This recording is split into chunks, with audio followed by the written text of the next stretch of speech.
সোহরাওয়ার্দী উদ্যানে বাংলাদেশ জামায়াতে ইসলামীর জাতীয় সমাবেশ সফল করার লক্ষ্যে সমাবেশস্থলে দেশের বিভিন্ন প্রান্ত থেকে জড়ো হচ্ছেন দলটির নেতাকর্মীরা।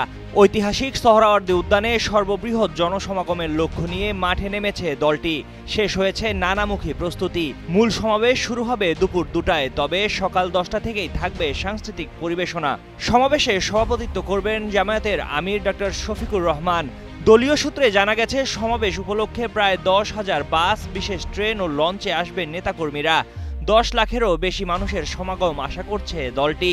সমাবেশ উপলক্ষে 3টি বিশেষ ট্রেন রাজশাহী, সিরাজগঞ্জ ও ময়মনসিংহ রুটে চলাচল করবে। রেল কর্তৃপক্ষ এরই মধ্যে এর অনুমোদন দিয়েছে।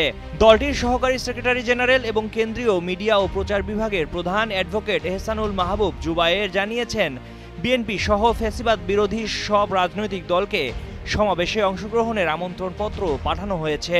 পাশাপাশি জুলাই আন্দোলনের শহীদ পরিবার ও আহতরাও থাকবেন সম্মানিত অতিথি হিসেবে।